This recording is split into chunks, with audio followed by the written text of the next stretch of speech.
aking mga kaibigan. Actually, hindi kaibigan eh. Alam niyo yung kapamilya ko kayo, di ba? Hindi kayo iba sa akin. Thank you for coming today. And kasi alam niyo naman nakasama ko kayo sa journey ko for 32 years. Wow! Diba? And nandiyan kayo sa lahat ng updates sa buhay ko. So ngayon, another journey ang papasukin ko. Kaya gusto ko kasama ko rin kayo dito. Kumbaga, wala tayong iwanan kasi pamilya tayo. So, ito po yung gusto ko lang ma-update din kayo sa aking journey na bagong papasukan ko. And ngayon na tayo sa gita. Siguro yung mga product launches na maliliitan pero Oo, pero marami dito yung iba ang talaga lang hindi nakikita, nakitaster. Yung magandang araw, Preston. Net 25. Oo, yun. Siyempre, tuloy-tuloy pa naman yun. Itutuloy natin yun. Siguro by June ulit. And thank you! Nominated ang magandang araw. Wow! Congratulations! At ako rin as a TV host. And now, gusto ko samahan niyo ako sa bagong journey na papasukin ko. Ito ang bagong journey ko. Kasi marami pa rin hindi nakakaalam na papasukin ko na po talaga ang public service. I am now running for councilor dito sa District 2 Pasig. Mars, kasi ganito, ngayon pwede natin sabihin talaga, you are a true blue, a true-blooded Pasigenya. May kaskwento, you were born here sa Pakinanganak, you are a Santolan girl! Yes! In fact, sa mga hindi nakakaalam, ang mami ko pinanganak at lumaki sa Santolan, Pasig. In fact, kabarangay ko si John Doy. True. Kabarangay kami ni John Doy. At talaga nag-aral ako, grade school pa lang ako, sa Manggahan ako nag-aral. So Green Park, sa Alice in Wonderland School. And then my mom was a former Mutya ng Pasig, 1967. Oo, hindi lang siya Mutya ng Pasig. maka-edad dito ang good pala si Mama. 1967, and kaya naman siya naging artista na ang screen name niya, Venus Imperial. Dahil nung Mutya ng Pasig, isa sa mga premyo, 2-year movie contract. Kaya siya nakagawa ng movies with ERA, FPJ, Wow. and Dolphy. Yun. Pero hindi naman siya bida, mga supporting roles. So, tinapos niya yung 2-year movie contract na yun. Kaya, naging artista siya, naging Venus Imperial siya. Ayun, kaya doon ako na-encourage maging artista. And Juan Rodrigo is my uncle na taga-Santolan din. Wow. Kasi ng mami ko. Oo, talagang mahihitin mo Pasigenya ko. And 99% of my relatives are all from Pasig. Alright. Yes. Okay. Ngayon, nagtatrabaho din ako, diba? I never stop working. And pag-passion mo talaga, hindi ka nakapagod. I love my job. I love acting, singing. I love our entertainment industry.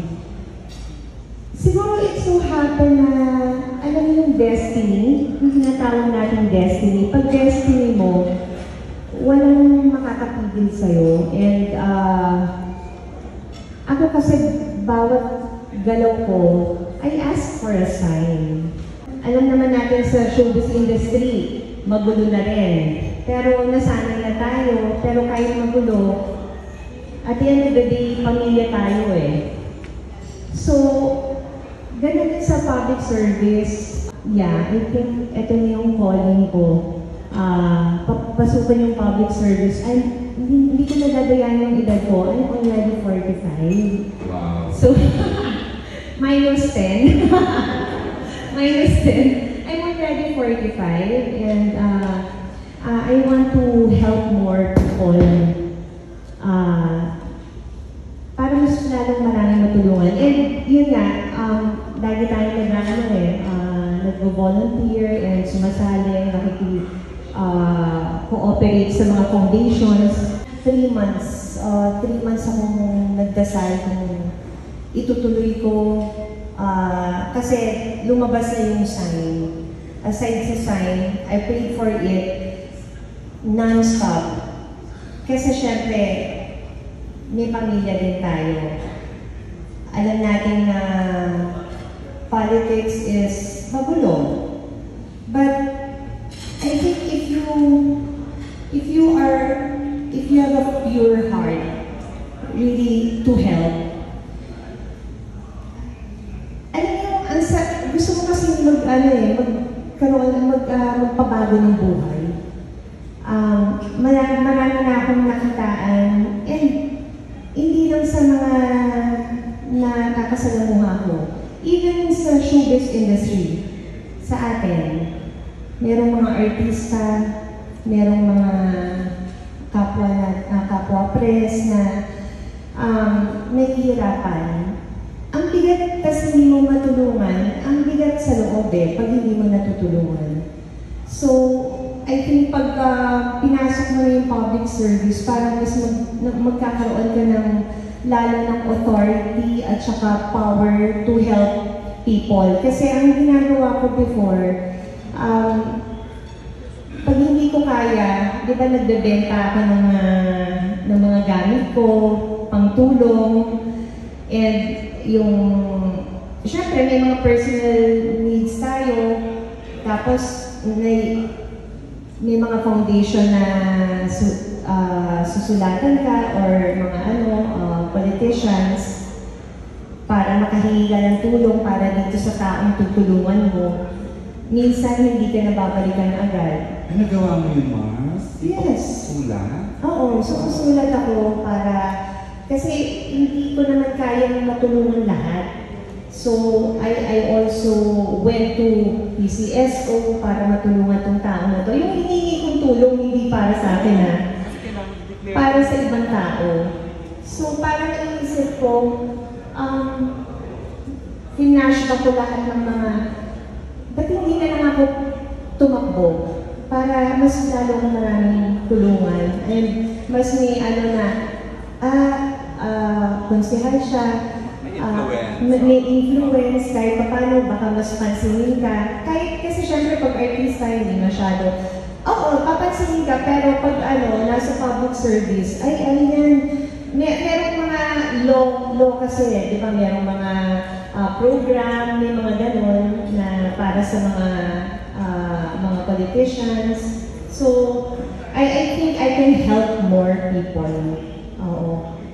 So, let's start talagang eto, I think yung pagiging counselor, feeling ko marami akong matutulungan dito, lalo na sa Pasig. Lalo na nung bumaba ako. Nilibot ka na. Last year po. July, August. Yan, mga August pa ako umiikot. Wow. Kapag sa pagpasok mo sa politika. And eventually win. Yes. Ano nang mababago? Dapat walang mabago sa atin. Sa atin wala. Dadadas ka. Of course, career, sa trabaho. Siguro, syempre nagpo-focus tayo dito. Meron lang akong natirang commitment na tatapusin after election. But I'll be focusing if binigay sa atin yung pagkakataon ang public service. I'll be focusing here in Pasig. Kasi ang namin ni Ate Sara, makita na ng tao na meron na kami na sa madaling panahon, meron na kami nabababang projects, may ginagawa na kami hanggat sa kaya namin maibaba na. Kasi syempre, life is too short, karamihan po dito, maraming may sakit talaga. Yun, so, isa sa nagustuhan ko, yung magkaroon ng free hospital dito sa Pasig. Okay. Yes, you can transfer, you can register naman anytime you want. You can transfer. Totoo naman. Oo. Yung sa Quezon City, sobrang tagal na yun. So, dalaga pa ako, wala pa akong anak. And because you all know that my biological dad is from there. Sabi ko nga, siguro inano talaga ako na sa hometown ko, dito sa Pasig. At saka, iba yung pakiramdam ko pag bumababa ako dito sa Pasig. Kasi gano'n siguro pag hometown mo. Kasi dito ako lumaki eh. Dito ako lumaki. Hindi talaga ako lumaki sa... Kasi nakilala ko, alam ng tao na nag-use ako, artista na kasi ako. Pero nung hindi pa ako artista, Pasig is my home talaga. Oo, kaya minsan, binabalik ka talaga sa roots mo. Yung heart ko nasa Pasig, kaya nag-decide ako na if mag-run ako, I think dito sa Pasig. Hindi, sa Quezon City, siguro, hindi siguro destiny. Yan. Iba yung joy na pag bumababa ako dito sa Pasig because I think kasi nga ito yung hometown ko. Everywhere I go, nakikita ko yung mga kababata ko, yung classmates ko, yung ninong ko. Pero pag sa QC, wala akong makitang mga kababata ko. Kasi doon na naging trabaho ko, first ABGMA, ABS, so Oo, talaga yung parang kasi, yes. Diba? Pero sa ano talaga, sa Pasig, even ng, classmate ako ng mga... Tahanan talaga. Tahanan talaga, as in talagang from, from your roots, mapalola, mapamami, mapatita, ganon. Talagang namimit ko sila, nakikita ko sila. And because of family connections, you see that you can do more in this city. Yeah. Thank you so Thank much. you. Ancestral house. Wala na yung sa Marikina, na Undoy na, di ba? Ay, correct. Oo, binenta na yun. Ayun, please, kamusta na si Mami? Si Mami okay naman na. Nakalabas siya bago mag-New Year. Oo. She's 77 years old now. Kaya sabi niya, at the same time worried siya, but happy naman siya dahil maganda naman ang naririnig niyang feedback dito sa ginagawa ko. Sa lahat ng ito, sino yung role model mo when it comes to public service, politics? Amateur ka pa lang, pero yung puso mo parang senior na, di ba? Yung puso mo sa pagtulong, ang dami. Gusto mo isa-isahin ko yung mga tinulungan mo? Wag na. Kasi bata pa ako, napapanood ko si Oprah eh. Si Maring Oprah! Oo. Diba, si Maring Oprah. Diba sikat na sikat yung show niya dati. So, nakalakihan ko yung panonood ng show niya. Yung ginagawa niyang pagtulong. So, parang na-inspire ako doon. Dala-dala ko hanggang sa naging artista ko. Yun. Ang well-rounded din ni Oprah, no? Oo. She's into helping, she's into... Okay. Yeah. Anything local or... Local... si Oprah talaga ever since... Hindi local Oprah na lang. Saan naman local? Charot na. Pag tinatanong ako. Pero syempre, kung sa artista from artista na naging public servant, si Ninang V, kasi marami din siyang natulungan. Oo naman. Oo. Kasi di ba si Ninang V nagpa-sexy din siya, di ba? True. Tapos napunta din yung yung career niya sa public service. Alam mo, Mars, ako naniniwala ako, regardless mo artista o hindi, pero kung mabuti ang puso mo, deserve mo tumakbo. Totoo yan. Ay, taga-industriya ako, naniniwala ako. Di ba si Liz, ang buti rin ang puso niya. Yes, oo. Si Ate V. Kakatuwa lang. Yeah, kaya nga sobrang grateful ako sa mga nagpunta talaga dito. Alam nyo yan.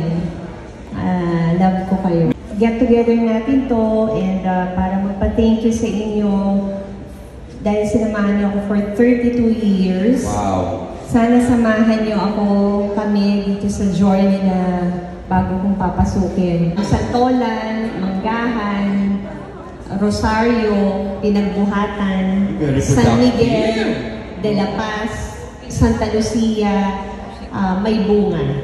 Wow. Oo. Maganda pala. All the big barangays.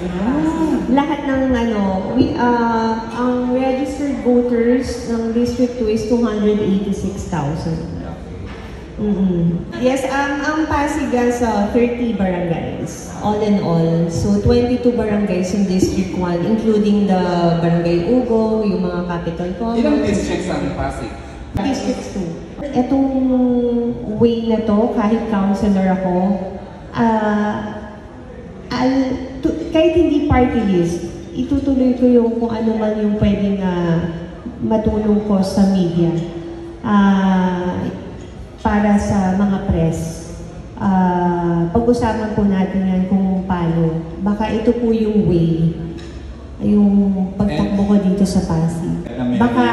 Baka ito yung path. Kasi naniniwala ako dun eh. Pag may goal ka, pag may gusto ka, at nandito sa heart mo siya, meron siyang ibang way, hindi man ito party list, pero idadaan ka muna sa ibang destiny, and then somehow, dun pa rin ang ending nun, ang uwi nun, yung intention mo, yung goal mo to help the people, and yung yung pinlano natin nun, matutuloy pa rin. Umiba lang ng direction. Pero pwedeng dun pa rin ang balik. Yes, dun pa rin ang balik. Hindi naman against the light, Alan. Okay naman. Against the light, actually. Against the light? Pero maliwanag kami. Oo. Maliwanag naman. Ayan, maliwanag. Ayan, sige. Ara here. Ara has officially joined Team Kaya This. Yan, sige.